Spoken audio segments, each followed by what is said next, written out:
there, this is Michael Ludden, and this is my review of the Google Daydream View virtual reality headset, which currently works with the Pixel XL, the smaller Pixel, apparently the Moto X, I'm not sure why, because it's using last year's chipset, but I guess they did something to get it specified and approved, even though a bunch of other devices aren't, like Huawei ones and Samsung ones. But anyway, I'm expecting that situation to improve over time. Yeah, so this is my review of the headset and the accompanying Daydream View controller.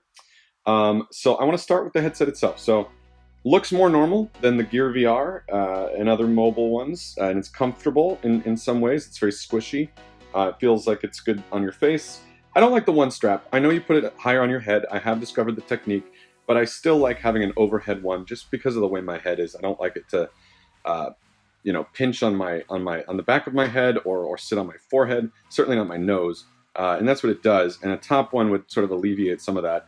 PlayStation VR has that, HTC Vive has that, Oculus Rift has that. I'm not sure why they couldn't have just included this. And the Gear VR has this as well. I mean, I guess the cardboard doesn't, but anyway. It's too small for the Pixel XL. Pixel XL actually hangs around the side, so it doesn't feel like it was made for that, even though it was. It's a little bit annoying. It does center itself. This is like an NFC tag, and it kind of like positions itself based on how you put it in. But there's no right way, and there's no wrong way, which I actually don't like. I prefer the Gear VR approach, where I just snap it in, and I lock it, and I know that it is fitting perfectly. And somehow Samsung's been able to do it for many of their devices. Not sure why they couldn't go with a similar approach here, maybe just to be original. I know they want to accommodate unspecified devices into the future and have this be future-proof, but I feel like there's a way they could have done that. And so let's see the other thing. The controller. So let's talk about the controller. So this is essentially a Wiimote. I mean, it's really no different. It connects to your phone via Bluetooth, and once you pair it, it appears in the virtual reality world as sort of a Wiimote. It's not anywhere near as good as the Vive motion controllers in terms of tracking.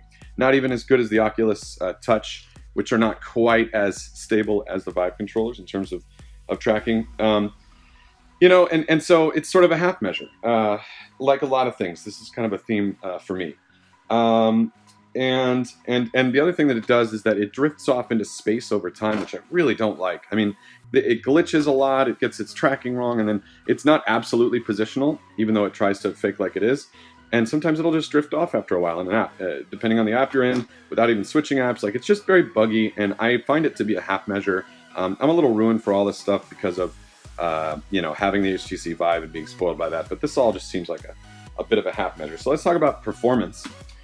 I will tell you that the Pixel XL gets unreasonably hot, hotter than my Note 7 did when I used it with the Gear VR. Think about that for a second. The exploding Note 7, hotter than my Galaxy S7 Edge, hotter than any phone I've ever had and done in VR. It gets just ridiculously hot. I don't even know how it's legal, honestly. It's got to be emitting. Somebody correct me in the comments if I'm wrong, but it's got to be emitting more radiation than normal. Like, it's just hot to the touch. It's hard to hold afterwards. It's silly. It's silly. This should not be allowed.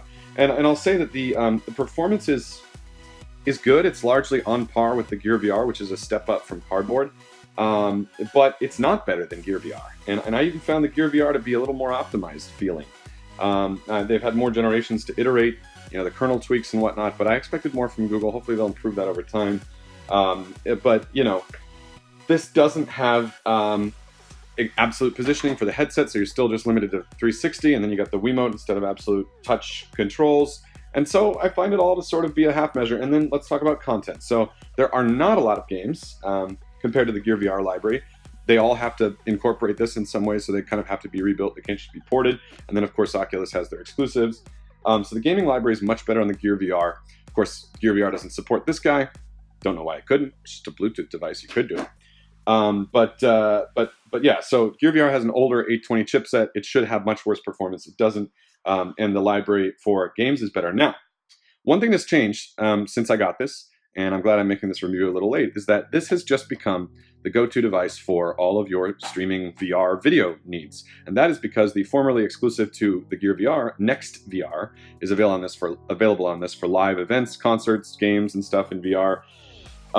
You also got Netflix, which was formerly exclusive, their VR experience. You've got a new HBO Go, which I think is exclusive to this, and Hulu experience, which is exclusive to this, and of course, YouTube VR. So If you're going to watch video content, even just non-VR video content, but in VR, this is your go-to. And I do expect the content library to improve over time, certainly, as compared to the Gear VR.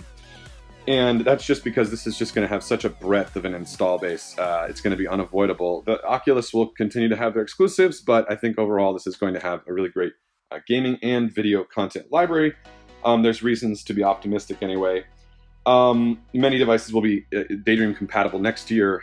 Probably every Android device, most every Android device except for maybe Samsung's, and devices in China. But other than that, you know, most of them probably will be, even if they're Chinese and they sell outside of China, who knows. In conclusion, all of this is a half measure. I'm not impressed by it. I'm sorry. No absolute positional tracking in your head or the quote-unquote touch controller, which is not really a touch controller. It's kind of a knockoff Wiimote from 6 years ago. It is not more than the sum of its parts, unlike the PSVR, which somehow manages to be transcendent despite using 6-year-old technology. This is kind of the opposite. It's a little bit less than the sum of its parts. I'm sure that it's better than I'm giving it credit for. And this is an ingenious way to be able to hook in any phone. Field of view is not as great as the Gear VR. Gets insanely hot, and you know, I'm going to keep this because it was free to me when I pre-ordered my Pixels. But it's not worth nearly $100 after tax in some places.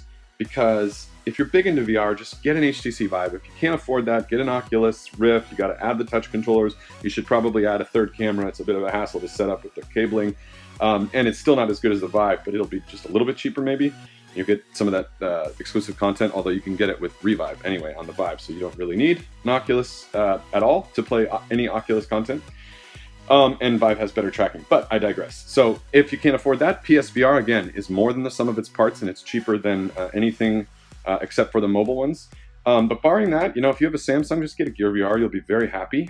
Performance is on par, if not better, and the game library is better and more mature. And it's got adequate video stuff as well, and you won't miss this. I mean, if you're anything like me, maybe you will, but this is nothing to me. And it's buggy, which ruins it. So, and yeah, I mean, and so the controller's not special to me. I would say that this is overall, in a perfect world, probably the most future-proof and best mobile VR experience outside of the Gear VR. But you know, I'm just going to say, like, it's not there yet. I wasn't as impressed as I wanted to be with this. I'm a little disappointed, and I'm hoping that they'll iterate and get better. There's some things they just can't fix. I'm sure there will be third-party aftermarket stuff, and there will be other headsets, at least. The only thing specific is this controller. The headset doesn't need to be used. You could use another one that you're more comfortable with. This just has an NFC nub and is supposed to be helpful. But, yeah, so make your choice. If you can get it for super cheap, why not? But if you've got a Samsung or if you've got a better one at home, just go with that. Don't ruin your own experience.